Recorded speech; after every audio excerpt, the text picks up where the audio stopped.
Bueno, veíamos en la última sesión cómo se organiza, hasta donde nuestros datos nos permiten analizar los contextos del saber en el material disponible, es decir, en los poemas homéricos, en la primera poesía lírica o en la poesía gnómica, y con carácter meramente de refuerzo en la información que podemos obtener a través del análisis de las bibliotecas del lineal B, las tablillas del lineal B. Bueno, en esos contextos nos apareció una concepción del saber sobre la que quisiera incidir hoy en el punto de partida para poder organizar a partir de ahí, a partir de ese momento, el esquema de comparación con la constitución del saber en Grecia, la constitución del saber ya en nuestros textos históricos, ¿no? En efecto, ese punto de partida vendría dado por dos motivos. El contexto de ese concepto de saber, que ayer elaboramos, se relaciona específicamente, primero, con una cierta concepción de la soberanía. Quien puede ejercer el saber es definitivamente quien tiene el poder. Los dioses, ni siquiera todos, como señalaba solo Zeus, Hermes de manera delegada, Apolo de una forma excepcional y extraordinaria, porque introduce una ambigüedad en el ámbito de la teología olímpica, o bien en el orbe humano, aquella representación de la mántica, que es Circe, una semidiosa, deidad poderosa, dotada de voz, dice la Odisea de ella, y por delegación de todos ellos, el rey. Por lo tanto, saber y poder conforman una unidad en la constitución de la sabiduría, de la sofía, entendida como mántica, como previsión, como determinación previa a las consecuencias posibles que se desprenden de una intermediación a través de la palabra, a través del discurso, ¿no?, entre la realidad y los seres humanos organizados, ¿no?, en una forma política determinada. Bueno, la palabra soberanía es una palabra importante y por eso quiero empezar por ahí. Soberanía en griego se dice arge. Arge no significa principio. Esto es muy importante darse cuenta de ello. No significa principio en ningún caso. De hecho, cuando uno acude a los diccionarios de griego antiguo y consulta arge, la acreditación del término principio aparece solo en contextos filosóficos. Por lo tanto, es evidente que estamos ante una clara maniobra de confusión, ¿no? Es decir, puesto que los antiguos filósofos determinan aquello de lo que hablan con el término de la soberanía, ¿no?, entonces les asignamos en el diccionario un valor propio, un valor distinto, que en ningún caso la lectura de los textos satisface ni puede cumplir, ¿no? La palabra soberanía se dice arge. Así que, por ejemplo, los magistrados que detentan el poder en la Grecia clásica van a ser los arcontes, los que tienen la arge. Atenas tiene la arge de la Liga Délica, o sea, el mando de la Liga Délica. Y esto es importante porque, efectivamente, cuando se considera, como lo hicimos ayer, los diferentes contextos en los que aparece la atribución de la mántica y por tanto la satisfacción de la sabiduría, se está hablando siempre del ejercicio por parte de quien tiene el arge, de quien tiene la soberanía. En el mundo de la religión olímpica es lógico, por lo tanto, que quien puede tener la previsión del porvenir pues sea el que tiene la soberanía, es Zeus, y aquellos en los que delega, por ejemplo Hermes, ¿no? De igual manera que es lógico también que en el mundo de la organización política, de la organización a la que tenemos acceso por diferentes fuentes, ¿no?, pues aparezca el saber vinculado a la figura del rey. De hecho, como explicaba en la última sesión, cuando el rey habla de verdad, cuando el rey habla en serio, es decir, en su función de rey, cuando el ánax pronuncia los discursos que son propios de su condición de ánax, es decir, cuando no habla sencillamente como un ser humano, que negocia o que trata o que se comunica con otros, ¿no?, inviste ese acto sagrado con una acción específica, ¿no? Levanta la vara de la soberanía. Eso se dice themistes, ¿no?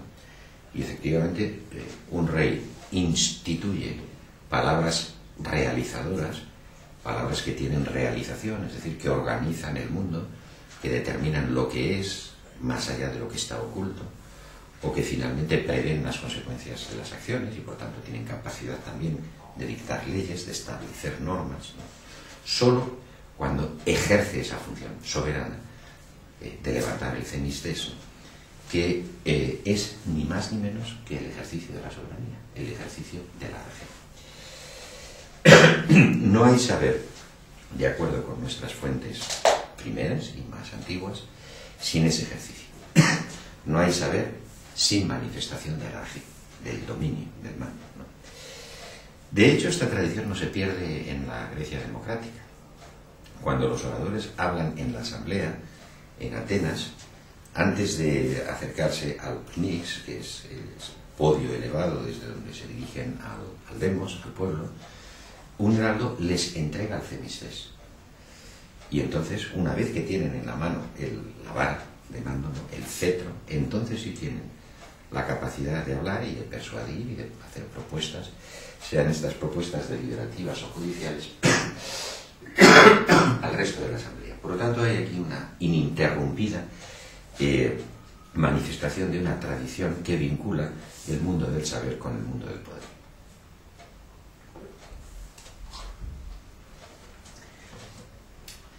Bueno, pues esto es lo primero que quería dejar claro respecto de la última sesión que tuvimos, respecto de la última clase, ¿no? La segunda cosa que me interesa retener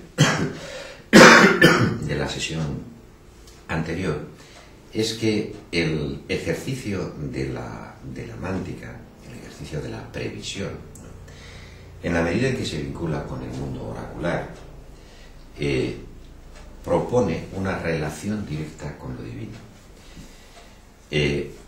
Y esto es importante comprenderlo, porque otorga a la función de la mántica una posesión de algo que no pertenece en propio, que no es parte de la moira de los hombres. En realidad, solo el que tiene la arjé está capacitado para hablar, siendo así que todo acto de habla es una especie de rapto, de pequeña posesión, de posesión instantánea y momentánea de una potencia divina.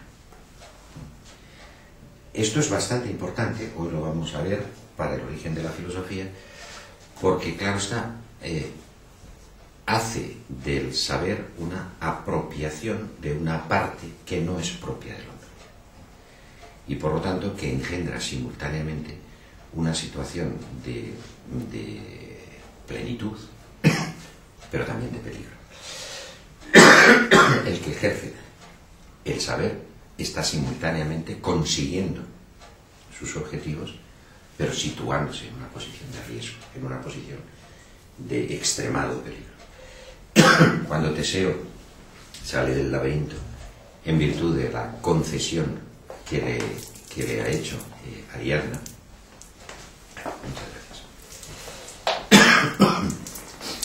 inmediatamente de esa situación surge la ruina de Ariadna. De igual manera que Dédalo, cuando quiere liberarse después de haber construido el laberinto, entra en una posición de ruina. Algunos textos, sobre todo de Heráclito, que es hombre en el que perviven tradiciones muy antiguas, enfatizan este punto de vista, señalando que el saber es un estado de locura. Es decir, que solo el que ha perdido la prudencia se atreve a introducirse en ese mundo del saber, en tanto que es propiedad de los dioses. Y bajo la forma en que la mántica se nos ofrece en los mitos antiguos, siempre se tiene esa sensación de riesgo, ¿no?, de poner en peligro la esfera de lo humano por el ejercicio del saber. La matriz más antigua, en efecto, del saber entendido de este modo es el que expresan los héroes bajo la forma del enigma. Un enigma es la aparición de un problema. Problema es probablo, ¿no? en griego. Quiere decir que una situación de dificultad, una situación en la que te va la vida, se te aproxima de manera violenta, se acerca hacia ti, bajo la forma de una flecha dirigida, ¿no? de un proyectil, proballum, que es arrojado, y la manera de detenerlo es, para ponerte a salvo, es el encontrar una solución. Solución se dice lysis en griego, ¿no? Y de ahí viene la palabra solución, ¿no? Sol lysis quiere decir el poner los medios de disolver, de la disolución del problema. La matriz más antigua, por ejemplo, la encontramos en el famoso enigma de Tebas. Pertenece al ciclo tebano, es uno de los ciclos épicos al lado de los ciclos troyanos, ¿no?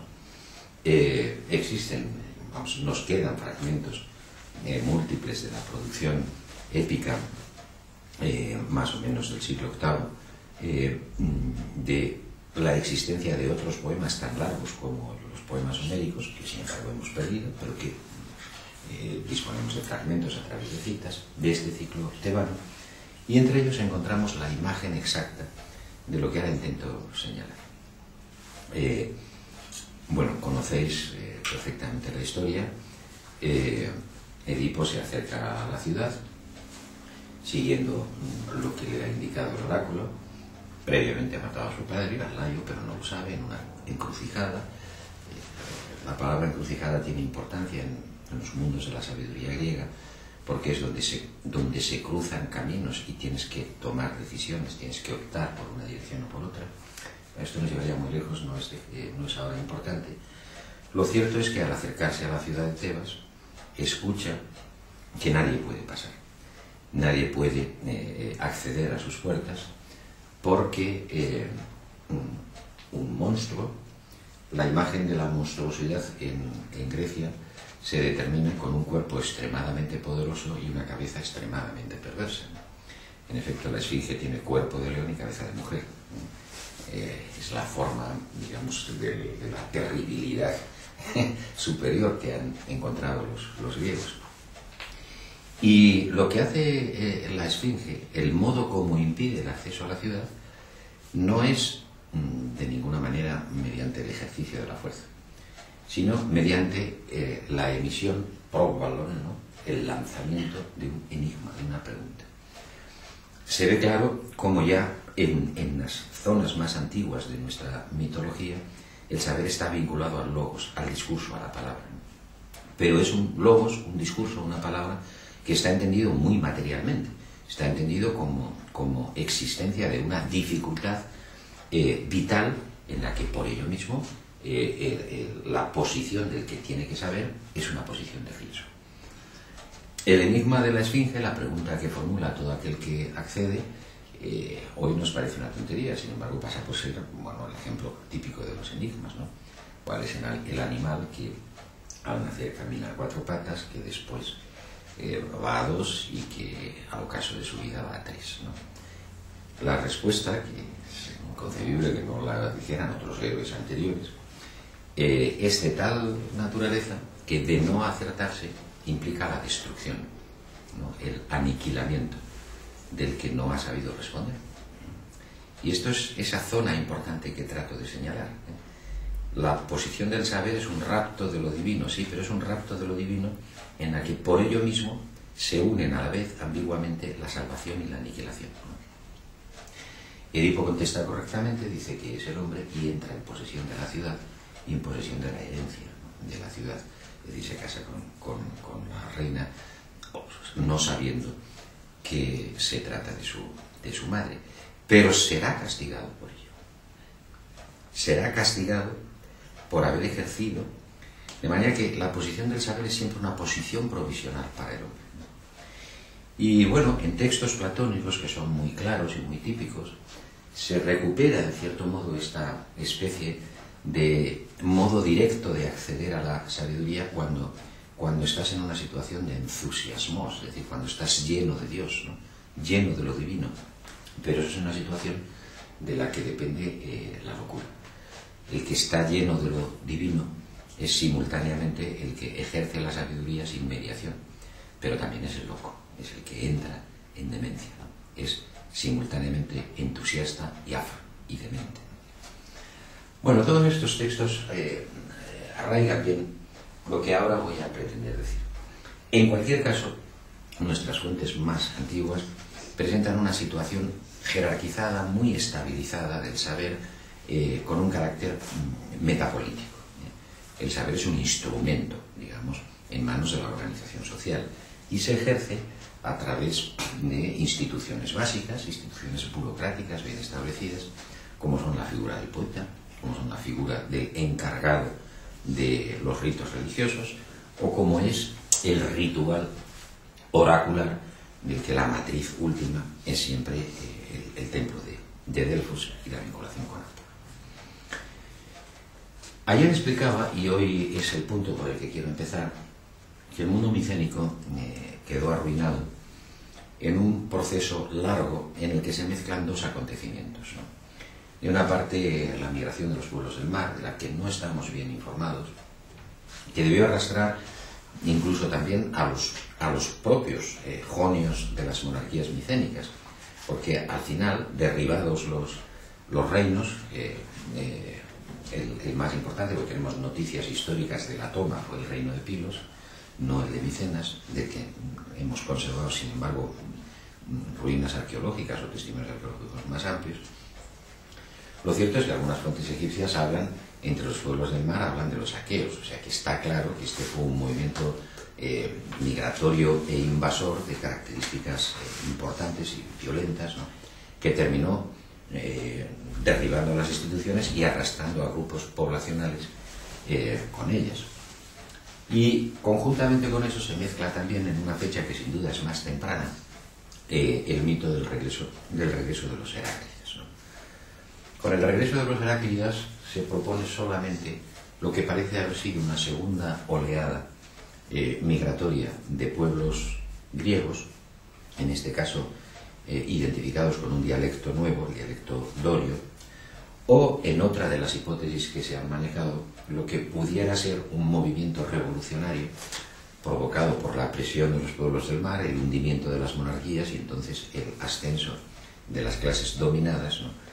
De modo que la geografía helenítica pues se queda dividida, repartida entre poblaciones de dialecto jonio y poblaciones de dialecto dorio. Los dorios no traspasan el Peloponeso, que se quedan ahí en el centro de Grecia, y terminan organizándose, como los demás, en ciudades, cosa de lo que voy a hablar ahora. Bueno, no nos es posible, ni el tiempo nos lo permite, dar muchos detalles históricos. Desde luego, lo que no cabe duda es que esta aculturación doria introduce muchas novedades en el mundo helénico. Se deja de enterrar a los muertos, tal como nos lo presentan las tumbas de Micenas, ¿no? para empezar a cremarlos. El mundo homérico es un mundo que, al mismo tiempo que sostiene el recuerdo de Micenas y por tanto que nos ha permitido escarbar en las zonas más antiguas de nuestros datos, sin embargo, en su presentación, digamos, de actualidad, su actualidad es más bien este otro mundo. Luego insistiré sobre ello.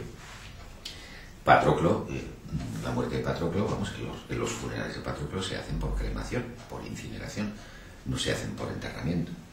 Aparecen formas nuevas de cerámica, por ejemplo el estilo geométrico, cerámicas que además varían incluso en la propia forma y lo que parece ser sus funciones, con lo cual estamos en un tipo de producción diferente.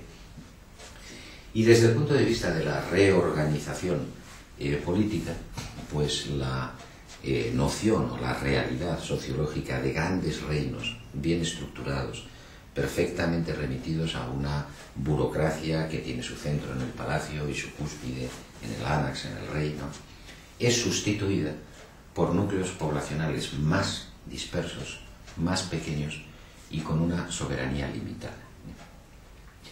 De manera que los siglos oscuros, los siglos del silencio, en los cuales, pues que van desde finales del año, desde principios del año 1000, ¿verdad? O 1200, hasta el momento en que surge Homero, pero casi como un islote, Homero y Hesiodo, ¿no? Una isla ahí que nos da fe de esta época. Todo eso que suele conocerse como los siglos oscuros, lo que precede a la Grecia arcaica, son siglos en los que se gesta este cambio cultural motivado, movido, ¿no?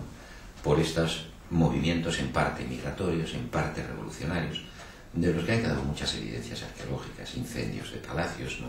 Murallas destruidas, etc. Bueno, tras esos siglos, como dije el último día, de repente salen, formados casi al mismo tiempo, un conjunto de manifestaciones literarias que nosotros repartimos en géneros, pero cuyos límites internos no son ni mucho menos claros. Aparece simultáneamente la lírica, y la lírica se divide a su vez en lírica individual y lírica coral. A su vez la individual se divide en elegíaca, en yámbica, etc. La coral también tiene sus subdivisiones propias, un mundo totalmente organizado, del que no es justo decir que no alumbre perspectivas filosóficas, porque en muchos de esos versos hay la utilización gnómica, es decir, una utilización del saber, de la sabiduría, en vista de ciertos propósitos o fines. Hoy voy a contar todas estas cosas, ¿no? También aparece la historiografía de repente, ¿no? Y a los personajes que citábamos el último día, como Hecateo o Museo, pues no, sigue una figura de la que hemos conservado la obra completa, que es Heródoto, ¿no? Y aparecen también los textos filosóficos. ¿Qué clase de sociedad es esa? ¿Cuáles son los problemas que subyacen a esa sociedad? ¿Cómo de repente afloran, ¿no?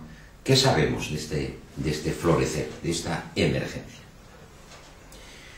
Bueno, lo que ha ocurrido durante los siglos oscuros, es decir, lo que ha ocurrido desde el momento en que tenemos constancia del hundimiento de Micenas, hasta que vemos organizadas estas manifestaciones discursivas, es la constitución de un mundo diferente, con arraigos y raíces en el mundo anterior, pero cuya organización es obviamente otra.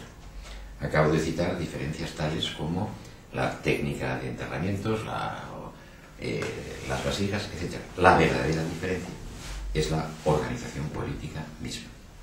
Desaparece el concepto de una corte, de un centro organizado en torno a un palacio, para aparecer las ciudades, las poleis, en las que lo que es más verdaderamente significativo es la desaparición del palacio. Pero la desaparición del palacio no quiere decir que es que no se construya ningún palacio, sino que en el lugar del palacio lo que se construye es una plaza, un ágora. El centro de las poleis, que en el mundo micénico era el palacio, aquí va a ser, sin embargo, un espacio vacío. Homero también nos informa específicamente de qué tipo de sociedad es esta y de cuál es la importancia de este espacio vacío. Bueno, a la pérdida del mundo micénico, lo que sustituye es una sociedad de guerreros. Los guerreros, que en casos bien estudiados, como es el caso, los que tenemos muchas noticias, como es el caso de Atenas, son designados por la clase de armas que portan y por la capacidad de tener rentas bastantes como para pagarse las armas y eventualmente de caballo. Son los hoplitas, por eso también se les llama hipeis, jinetes, o bien hoplitas, los que tienen las armas de combate. Y son estos, en las correrías en las que se han ido destrozando las estructuras del saber micénico, los creadores de las nuevas ciudades, los fundadores de los gene, de las familias que ellos representan y con respecto a las cuales establecen las condiciones organizativas de esos núcleos poblacionales nuevos.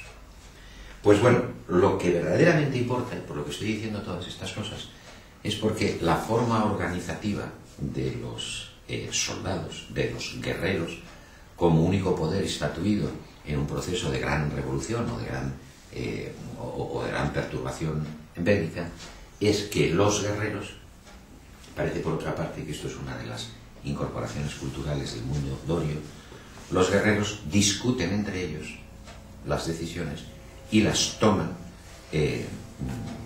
por mayoría, las toman remitiéndose al voto. Es decir, las ciudades nacen justamente cuando, perdida la soberanía, ésta se reconstruye en el espacio vacío de una discusión entre iguales, siendo estos iguales los guerreros.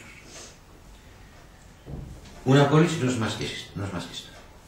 No es más que la aglutinación de una población de familias, de linajes, geni, representados por los guerreros, que son los que defienden su patrimonio y los que guardan a sus mujeres, a sus esclavos, a sus hijos, etcétera, etcétera, que combaten juntos, que son lo suficientemente adinerados como para pagarse las armas, cuyo poder, por lo tanto, no es discutible, y siendo un poder entre iguales, y son homoi, toman las decisiones discutiendo en una asamblea. Así que la ciudad ha nacido a partir de la hora. Es una consecuencia de la desaparición del palacio y su sustitución por la plaza. Y por tanto, es una forma organizativa en la que el valor de lo privado y oculto, el valor del gabinete de los reyes, que tienen sus propias instituciones que quedan en el marco de su soberanía, de su arjé, pasa a ser representada por otra cosa distinta, cuyo valor va a ser, a partir de ahora, decisivo para comprender a Grecia. Lo público, el concepto de lo público, la gestia koiné, ¿no? Aquello que se tiene en común. Claro, la reconstrucción de la soberanía en las condiciones de una dimensión de lo público arrastra una enorme cantidad de consecuencias civilizatorias, consecuencias culturales. En primer lugar, una dispersión de la soberanía. Ahora son muchos los soberanos y se tienen que poner de acuerdo. En segundo lugar, una distinción completamente neta entre lo público y lo privado. Lo privado pertenece al mundo de los geni, al mundo de las familias, lo que con una expresión común se llama la oeconomía. Lo económico es exactamente la organización interior de esos linajes y por tanto es lo privado. Allí donde se gestiona el tálamo, se gestiona la economía familiar, se gestionan las relaciones de dependencia, etcétera, etcétera. Mientras que lo político es el ámbito de lo público vaciado de poder, de lo público vaciado de soberanía. En estas circunstancias, reconstruir el saber será una tarea que quede pendiente exclusivamente de la reconstrucción de la soberanía en estas condiciones, en las condiciones de una fragmentación del arjé representada por los guerreros. Y vuelvo a decir, quien mejor nos da idea de este mundo es el Homero que habla de su época, no el Homero que habla del pasado, ¿no? En Homero también la soberanía está representada por la asamblea de los guerreros. Los guerreros son los que tienen la aristella, los que tienen la virtud, los que tienen la capacidad de hablar en la asamblea en virtud de esa posición predominante, ¿no? Y cuando en una asamblea alguien del demos intenta hablar, Odiseo le da un golpe, lo derriba y se produce una gran carcajada entre los asistentes. La idea de que alguien que no pertenezca a esa sociedad que heredan la arjé, ¿no? el poder, el dominio, pueda intervenir en la Asamblea es una idea absurda. Pero es una idea absurda que, sin embargo, está ya íntimamente relacionada con el propio modelo de una libertad de discusión o de una discusión en un espacio vacío donde han de tomarse las decisiones. Lo que ocurre es que estas decisiones, toda esta forma de organización que apela, insisto, a lo público, en la medida en que solo puede partir de los que se consideran iguales y por lo tanto tienen los mismos derechos, multiplica al infinito la noción de una recuperación del saber. Si el saber es un atributo de la soberanía, en los términos de una soberanía multiplicada exponencialmente por cada uno de los ciudadanos, se comporta como algo completamente enigmático, ¿no? Nadie es superior a otro, nadie tiene por sí solo la Arjé. La Arjé está vaciada y a la espera de decisiones diferentes. ¿Quién sabe qué es el saber en esas condiciones? Fijaros que esta pregunta es tan importante que de ella depende el tipo de sociedad y, lo que aún es más decisivo, el tipo de organización de esa sociedad que se determine.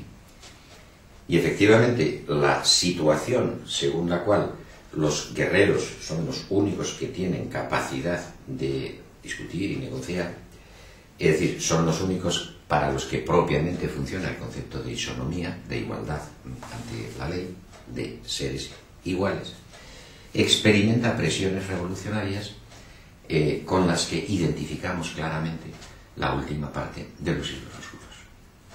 Hay múltiples noticias de estas presiones revolucionarias, pero tenemos además una amplia documentación de las revoluciones que tuvieron lugar en Sicilia. Bueno, lo interesante del caso es que empieza a producirse la literatura enunciativa, los escritos, esa especie de emergencia, de eclosión, ¿no?, de nuevos instrumentos discursivos, en su multiplicidad genérica, esa que de ninguna manera puede acotarse con claridad, exactamente cuando empiezan nuestras noticias de procesos revolucionarios que tratan de ampliar el ámbito de la Arjé y que traen como consecuencia o bien la deposición de los últimos vestigios de la monarquía, o bien, lo que es más característico todavía, la intervención en el ámbito de las decisiones de la sociedad de los guerreros, ampliando su base cívica y su base social. De una y otra forma, nos encontramos ante un proceso político en el que se pueden subrayar muchos aspectos y en el que nosotros vamos a explorar solamente uno de ellos. Ese aspecto es en este proceso de sucesivas revoluciones, donde lo que encontramos finalmente es la necesidad de hacer compatible la disolución de la Arjé unificada y su multiplicación sin fin, ¿no?, en la Asamblea de los Guerreros, ¿no?, cuál es el papel, el rol que ahí juegan las apelaciones al saber, al conocimiento, a la previsión, a la interposición del logos, etc., etc. Una pista importante para comprender este asunto es saber lo que ocurre en la esfera de lo público, es decir, cómo se toman las decisiones. Y las decisiones se toman sencillamente apropiando el esquema de la pregunta, del enigma, en forma secularizada, es decir, generando un agonismo en el que ahora ya no es el enfrentamiento con el Dios o el enfrentamiento con lo oculto o con la esfinge, sino el enfrentamiento entre seres humanos. O sea, lo que ocurre en las asambleas es que, puesto que nadie tiene por sí propio la Arjé y esta es compartida, lo que se hace es que se lucha por ella. Y a fin de que esta lucha no sea violenta, es una lucha interpuesta, es una lucha que se hace entre palabras, entre oposiciones de palabras, y que finalmente tienen como elemento de resolución pues cualesquiera de los que en cada ciudad concreta se estipulen. En unos casos es sencillamente las mayorías, en otros casos es la rendición de cuentas ante una institución determinada, etcétera, etcétera. En esto cada una de las ciudades propuso diferentes métodos resolutorios. Pero lo que importa comprender es cómo, en ausencia del Arjé, se incorpora, sin embargo, los mismos mecanismos que han presidido el concepto, el molde de la sabiduría de los tiempos anteriores. O dicho de otra manera, cómo podemos ver en los procesos históricos que tenemos delante las zonas de ruptura y las zonas de continuidad en una forma que finalmente termina siendo problemática. Es decir, ¿cómo reconstruir la Arjé cuando la Arjé es compartida? A la inversa, ¿cómo hacer que las discusiones, los agonismos dialécticos, los enfrentamientos, los choques, ya completamente secularizados entre posiciones humanas, puedan recuperar el carácter indivisible y completo de un conocimiento, de una sabiduría? Este es el gran problema que se trata de discernir, que es un problema a su vez del que depende, para terminar, ¿no?, lo que ahora estoy diciendo, del que depende lo más importante de todo. Es decir, ¿cómo va a actuar la ciudad? ¿Cómo va a ser educada la ciudad? ¿Cuál es la tradición que va a terminar imponiéndose? Los usos y costumbres que van a terminar imponiéndose, ¿no?, en el modo de adoptar una visión, una imagen de ese saber que es concebido como soberanía. Bueno, los procesos revolucionarios a los que me estoy refiriendo llevaron a dos secuencias distintas pero claramente emparentadas. Para entender un poco las razones de estos procesos revolucionarios, hay que darse cuenta que los primeros repartos en una sociedad de guerreros pues fueron repartos igualitarios. Es decir, pues sobre todo en las sociedades dorias, esto se ve muy bien, en Esparta es donde mejor se ve, ¿no? Pues bueno, producida la conquista, desaparecida la monarquía, declarado el principio de isonomía entre los guerreros, pues se le otorga, y esta institución tuvo una importancia inmensa en Grecia, se le otorga un cleros, una cleruquía, ¿no? Es decir, se le otorga un lote de tierra, ¿no? Pero claro está, las gentes tienen descendencia, y lo que es más irregular, no todos tienen la misma descendencia. Hay gentes moderadas que tienen un hijo o dos, ¿no? Hay gentes inmoderadas que tienen 10 o 12. De manera que en cuanto empiezas a repartir el cleros, pues el concepto de isonomía o de isomoría, de igualdad de las partes del lote, queda completamente destrozado, ¿no? Y esto no tiene más solución que o bien la emigración en busca de nuevas ampliaciones de tierra para hacer nuevos lotes, lo que se explica por la pobreza de la tierra helénica, por su incapacidad para dar frutos bastantes que alimenten a su población, y pone en marcha los procesos migratorios de la generación de colonias que dominan enteramente la actividad griega en los siglos IX al VII, ¿no?, y de los que tenemos noticias muy puntuales, pero que no logran, aunque drenan el sistema, no logran reparar sus vicios imposibles de resolver, es decir, la continua división de lotes que de suyo son ya pequeños, ¿no?, insuficientes. De manera que esto es lo que pone en marcha las inestabilidades, el deseo de que haya tierras para todos, el deseo de que los repartos sean más justos, el deseo de que las noblezas, las aristeiai, ¿no?, los virtuosos que formaron parte de las primeras divisiones y que por tanto que son los que representan la sociedad de los guerreros, pues tengan algún tipo de ampliación o de replicación o de compartir la soberanía con el resto de la población que ha llegado después, ¿no? Y esta inestabilidad no encuentra otro mecanismo de resolución que apelando a aquello que se puede esperar en un espacio público, y es que haya una palabra, un logos, superior a los logoi, a las palabras de quienes tienen posibilidad de ejercerla en las asambleas. Este es el origen del derecho. El derecho tal como se presenta en Grecia, que no es lo mismo que como se presenta en Roma ya es un asunto de una delegación del Estado, ¿no?, tanto tiene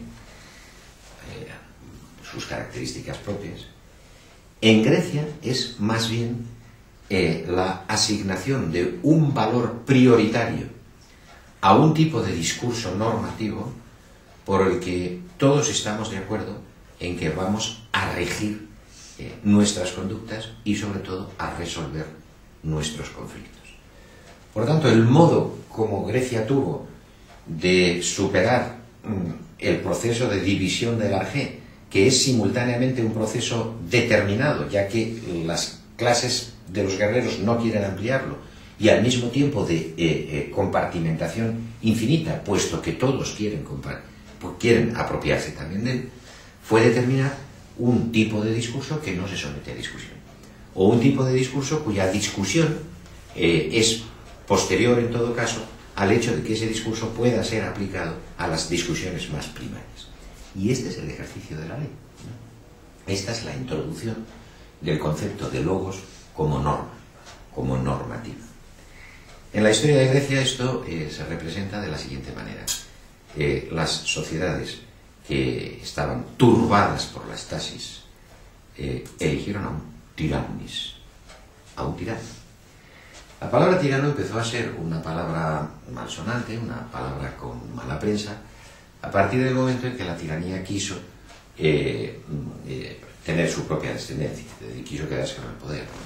En principio, la palabra tirano no es ninguna palabra negativa, es simplemente la deposición de la discusión, la deposición de la poliarquía, la deposición, por lo tanto, del polemos que nace de la poliarquía, una suspensión provisional a fin de que alguien otorgue leyes, es decir, a fin de que alguien dictamine estos discursos normativos con los que vamos a regirnos. De hecho, las listas de los sabios son listas de tiranos. Por ejemplo, se llamó a Solón para que diera leyes a Atenas. En otros casos, se crean comunidades, sobre todo en las colonias, y se elige a un sabio para que otorgue leyes. Parménides es un sabio en este sentido. Otorgó leyes en Turio, ¿no? Y un largo etcétera. Por lo tanto, bueno, la tiranía, como veis, es una reconstrucción del arjé que ahora ya no está personificada en nadie, sino que está personificada en un logos, está personificada en un discurso normativo. Y ese es el que tiene el arjé. Eso es lo que significa ley. Sencillamente que se le da a un discurso la capacidad de regir las conductas y resolver los conflictos, ¿no? Por lo tanto, a partir de ahí, se entiende que sobre ese logos, será el representante de aquello que conlleva la arjé, es decir, el representante del saber, que ese logos expresará el fenómeno de la sabiduría. Y en ese mismo instante es cuando se abre el problema del saber, el problema de la reconstrucción del saber, ¿no? ¿Quién está capacitado para dar las leyes? Quizá los dioses, tal vez los hombres, tal vez otras opciones, ¿no? Desde luego, el tirano habla no en nombre propio. El tirano es una institución provisional. Da leyes, pero da leyes en virtud de... Ese en virtud de es esencial para comprender el origen de la filosofía y en general para entender el fenómeno del saber en Grecia. En virtud de ciertas características que se reconocen como anejas específicamente al arjé, al acto mismo de la soberanía, y a esa función previsora, a esa función que antecede a los peligros posibles, resolviendo a la manera de enigmas las soluciones fácticas que se den, y en este sentido ejerce la función de la sabiduría. El segundo procedimiento utilizado pues fue exactamente igual en el orden de la disolución misma que el ejercicio de la poliarquía, de la arjé compartida, proporcionaba. Claro, una discusión es algo que en sí mismo no tiene fin. Una discusión, como todos los que me estáis escuchando sabéis por experiencia, es algo que o bien la dotas de principios y procedimientos o bien puede llegar hasta el extenuamiento de los que intervienen en ella. Y de hecho esta experiencia es una experiencia también griega, ¿no? La dialéctica se convirtió pronto en erística, ¿no? Y en el propio mundo post-parmenídeo encontramos el nacimiento de la erística, en donde es completamente imposible de determinar si eso fue un resultado de la primera sofística, de la primera oratoria, la oratoria siciliana, o por el contrario, de la propia versión filosófica, es decir, de la capacidad analítica que había impuesto Parménides. Hablaremos de estas cosas en su momento. Lo cierto es que, como cualquier pelea conyugal muestra, puestos a pelearse, o bien nombramos un tirannis para el discurso, o este no tiene final. Bueno, pues el segundo procedimiento fue otorgarle soberanía a ciertos protocolos de discusión que establecieran cuándo ésta debe terminarse, cuándo con ella queda declarado un enunciado final, cuál es su principio, cuál es su fin, etcétera, etcétera. Y de hecho, en los ejemplos que tenemos de asambleas reales, por ejemplo la asamblea ateniense, pues este protocolo estaba muy reglado tanto en sus zonas externas como internas. Cuando, por ejemplo, alguien apelaba a las pasiones, perturbando con eso la racionalidad del juicio, pues alguien hacía sonar un clarín, una trompeta. Entonces el tío que estaba quitándose o rasgándose las vestiduras y tal, tenía que callarse porque estaba fuera del protocolo. En este contexto se han creado las primeras descripciones de la lógica, el descubrimiento de la contradicción, ¿no? El descubrimiento de los procedimientos refutatorios, muchos de los cuales tienen que ver con la determinación que Parménides, que también fue un tirano en el sentido personal, ¿no?, estableció en el sentido discursivo. Así que, en las condiciones de una desaparición de la unidad del arjé, de la unidad de la soberanía, ésta trató de recuperarse bajo la forma de una organización ciudadana vinculada al ágora y vinculada a una soberanía compartida por la sociedad de guerreros, ¿no?, en el doble sentido de proponer de manera inmanente al proceso discursivo unos protocolos de discusión y en proponer también unas leyes, un sobrediscurso cuyo carácter normativo puede poner fin a toda discusión. La cuestión que se abría en ese momento es la de saber, lo he dicho antes y lo repito ahora, y además será el final de este primer planteamiento, cómo hacer esas leyes.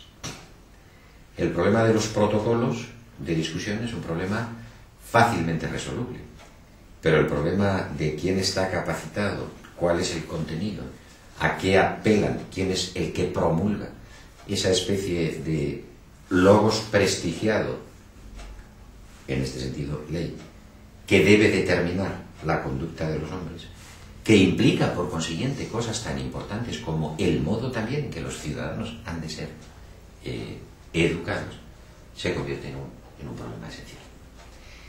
Y este problema esencial es un problema que incide directamente sobre los modos organizativos, cómo evolucionaron las ciudades. Dos apuntes meramente sobre este asunto para ver que es un problema que no es independiente de las propias formas políticas de la organización que sucedieron dentro del mundo de las polis. No todas las sociedades de guerreros evolucionaron igual. Esparta, por ejemplo, que es quien de manera más firme mantuvo los principios de isonomía e isomoría, en este sentido siempre fue una sociedad admirada por otras, ¿no? Es decir, que mantuvo más tiempo y de manera más firme los conceptos de igualdad de ley y igualdad de reparto, se dotó a sí mismo de unas instituciones en las que lo que se buscaba era más bien el equilibrio entre las voces intervinientes en los procesos de discusión que la libertad de intervención en ellos, ¿no? Así que Esparta quedó organizada en una asamblea con dos secciones bien diferenciadas: los ancianos, la gerusía, ¿no?, que proponían los juicios de experiencia, y el eforado, los eforoi, los jóvenes, que en cambio eran los que sostenían el voto del guerrero, ¿no?, los que participaban en la guerra. Y para que ninguna de las dos partes pudiera ser preferente sobre la otra, cada una de estas partes de la asamblea elegía un rey. De manera que Esparta terminó siendo un virreinato, ¿no? Una monarquía dual que se contrapesaban. El mantener los principios de isomoría e isonomía y al mismo tiempo prevenir la estasis, la revolución, las tensiones revolucionarias, solo se podía hacer, y esta es la cara negativa de Esparta, mediante una represión generalizada, es decir, mediante una interrupción de cualquiera que intentase acceder a la posición de los iguales en derecho y en partes. Que la sociedad doria fue una sociedad de virtuosos, una sociedad de nobles, una sociedad en la que la aristeia era, digamos, la característica principal, pero al mismo tiempo una sociedad completamente subiente, ¿no? Tal que mantenía a los misenios, por ejemplo, y a todo su hinterland en perfecta esclavitud, a veces haciendo racias por la noche de castigo solamente para que no cupiera ninguna forma de organización al margen de estas condiciones. Tenemos otros ejemplos. Por ejemplo, tenemos el ejemplo tebano, que también es un ejemplo de comunidades dorias, pero el que más nos interesa es el ateniense. Atenas evolucionó de un modo distinto. Evolucionó no más bien pensando en recursos de equilibrio que garanticen el sostenimiento de la isomoría y la isonomía, sino más bien en la concesión, en la ampliación, ¿no?, del número de ciudadanos que por encima de los guerreros tienen derecho a alzar la voz en la asamblea y tienen derecho a coger el femistés y hacer sus propuestas. Aquí fueron muy importantes, desde luego, algunas reformas que, bien es verdad que presionadas por unas condiciones económicas al mismo tiempo mucho más favorables, las nacidas de la situación portuaria de Atenas y de su economía mercantil, ¿no? Pero al mismo tiempo que ello también mucho más generadoras de controversias o de injusticias o de repartos inadecuados, ¿no?, o de creación de fenómenos de proletariado, en fin, etcétera, etcétera. Por todos estos motivos, pues Atenas pensó menos en la igualdad en las partes, dio por supuesto que lo importante era más bien la multiplicación de la soberanía, y fue ampliando cada vez más el derecho a participar en la asamblea y por tanto a depositar el voto y tomar parte en las decisiones, hasta llegar a un momento, después de las reformas de Cialtes y durante los sucesivos arcontados de Pericles, en que tenían derecho a participar en la asamblea todos los varones mayores de edad, no los jefes de los gene, no los guerreros, sino todos. Se ha dicho muchas veces, y es verdad, que Cialtes, que duró muy poco en el cargo porque fue asesinado, es el verdadero creador de la democracia ateniense, ¿no?, y que Pericles vivió simplemente sus mejores años. La cuestión es que este proceso, el proceso ateniense, parecía no tener fin, y una vez que amplías el número de los ciudadanos con derecho a voto, no hay ninguna manera de evitar que cada vez se tenga que ampliar más. Por ejemplo, pues que se amplíe a los que no son libres, o a los que no son o a los que son extranjeros, o, mayor de los escándalos de todos, a las mujeres, ¿no? Bueno, esta posición fue la posición, digamos, de la sofística radical, o de lo que en la terminología de la época se llamó los demagogoi, ¿no?, los demagogos. Demagogon no es más que el conductor del pueblo, ¿no? Y bueno, pues no deja de ser, y su representante máximo fue Cleón, ¿no?, que parece ser que pagaba para obtener mayorías en la asamblea. También la situación ateniense colapsó, en este caso por otras razones, también porque perdió la guerra del Peloponeso contra Esparta, y finalmente su estructura básica, aquella en la que empieza a escribir Platón, por ejemplo, pues es la de un regreso a la democracia al modo de los padres, es decir, a una democracia censitaria, no la de los guerreros, pero tampoco la de la representación universal, sino solamente la de los padres de familia, que pueden acreditar que tienen unas rentas, un patrimonio. Eso, las reformas moderadas de Trasibulo, son las que terminan, digamos, la historia de la democracia ateniense, la cual conocerá muchas más perturbaciones, ¿no?, pero ya no sustantivamente por su política. En todas estas formas de evolución de las ciudades, lo que queda claro es que el punto decisivo siempre es el de cómo organizar, a través de procedimientos que involucran el saber, la formación de esas opiniones en doxa en opiniones participadas en las que se juega nada menos que la supervivencia de las comunidades, ¿no? En las que se juega su organización y su propia supervivencia. Bueno, pues ese es el punto exacto al que quería llegar. La respuesta a cómo se procede para tomar las decisiones correctas, que es una respuesta, insisto mucho en esto, que involucra también la de cómo va a ser educada la ciudadanía que participe de ese proceso. Esa pregunta es exactamente la pregunta del saber en Grecia. Pregunta por ello mismo que no puede desvincularse de la política, de la organización social y tampoco de la educación ciudadana. Pregunta en la que, como en los tiempos más arcaicos, va la supervivencia de la propia comunidad que la ejerce, ¿no? ¿Cómo tomar la decisión correcta? ¿Cómo alcanzar la doxa que puede ser realmente endoxa, que puede ser opinión común? ¿Cómo acceder a esa toma de decisiones que en definitiva no es otra pregunta que cómo hacer leyes justas? Cómo hacer leyes, cómo construir discursos que sirvan de un lado para resolver nuestros conflictos, pero también para prever nuestras necesidades, ¿no? Previsión, resolución, ¿no? Mántica, lysis.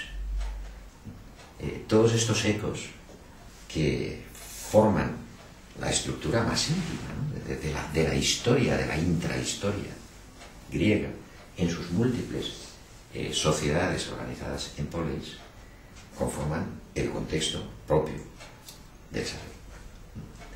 No es un asunto, digamos, sin contexto. Esto, en una clase de historia, hay que decirlo con un especial énfasis. El saber no es un asunto del que pueda darse razón sin contexto. Al revés, es el contexto mismo el que estableció la estructura más íntima de la preocupación, de la necesidad, de la urgencia de reconstruir un saber que equivalía a la soberanía, equivalía enteramente al ejercicio de la arjé. Por eso no solo los filósofos se preguntan por la arjé, y de acuerdo con la demencia de determinados filólogos han tenido que darle una palabra extraña, cuando en realidad es la del mando, sino que la arjé es una pregunta también en la retórica, y es una pregunta en otras tradiciones.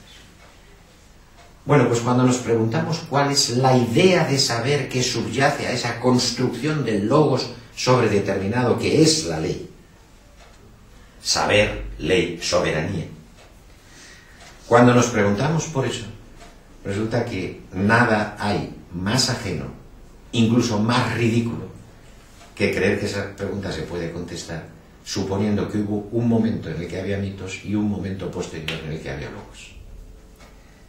Si no fuera porque no quiero ser maleducado, diría que esto es una imbecilidad de tal grado que no podrá sostenerse con apoyo de ningún texto. Lo que nos encontramos, más bien, es que esa pregunta, esa cuestión, grave cuestión, fue respondida de varias maneras. Y en esa multiplicidad de varias maneras, y de los choques y polémicas que entre esas varias maneras, esos varios paradigmas, se produjeron, la filosofía como fenómeno histórico constituyó una de esas respuestas. ¿Qué clase de respuesta? Eso es lo que vamos a ver